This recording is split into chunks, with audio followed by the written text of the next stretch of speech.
La crise financière asiatique commencée en Thaïlande en juillet 1997 a rapidement frappé Hong Kong. Depuis, l'économie de Hong Kong a eu du mal. Pendant la crise, l'indice Hang Seng a chuté de plus de 60 %. Le marché du logement a chuté de plus de 50 %. Le taux de chômage a atteint un record de 7 %. Tsai Yung-hoi travaillait dans une société de valeurs mobilières à ce moment-là. Il se souvient de la panique qui prévalait à l'époque. Nous célébrions dans la joie le retour de Hong Kong en Chine le 1er juillet, mais le lendemain, le baht de Thaïlande a commencé à se déprécier, puis les monnaies dans d'autres pays asiatiques comme l'Indonésie et la Malaisie ont suivi. Hong Kong a été rapidement frappé très durement, en particulier ses finances et le secteur commercial.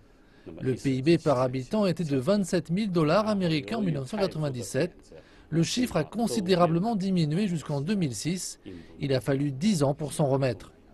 En tant qu'économie ouverte, Hong Kong a été facilement entraîné dans la tourmente. La ville a survécu à la crise en raison de l'intervention du gouvernement de la RAS pour protéger le marché. Et des leçons ont été tirées. En tant que centre de transit entre la partie continentale et les pays étrangers, Hong Kong serait touché directement une fois qu'il y a des turbulences sur les marchés mondiaux. Après la crise, le gouvernement de la RAS a fait beaucoup pour améliorer sa structure économique. Pendant ce temps, d'autres pays asiatiques impliqués comprennent également qu'ils devraient dépendre moins de la dette extérieure, mais disposent de réserves de change plus élevées pour les protéger en période de turbulence.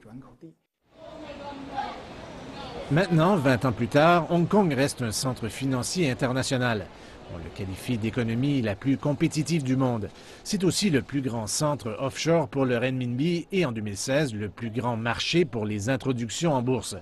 Et avec le lancement du processus d'interactivité boursier et obligataire entre la partie continentale et Hong Kong et l'initiative Ceinture et Route, le projet de la région de la Grande Baie de Guangdong, Hong Kong-Macao, il y a encore plus d'opportunités. En tant que principal centre de collecte de fonds, Hong Kong jouera un rôle clé en tant que centre de financement des infrastructures dans les projets Ceinture et Route.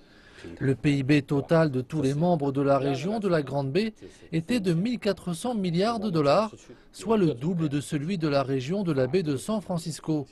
Hong Kong bénéficiera beaucoup de l'intégration régionale.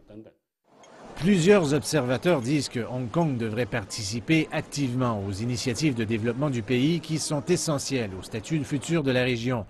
Avec le soutien ferme de la partie continentale, Hong Kong sera plus solide même si une crise financière similaire éclate. Les économies de la partie continentale et de Hong Kong ont connu une plus grande intégration au cours des 20 dernières années. Et la connexion entre les deux marchés est en cours pour un lien encore plus fort. Au fur et à mesure que l'économie de la partie continentale continue de connaître une croissance rapide, Hong Kong a l'opportunité de maintenir son niveau de développement.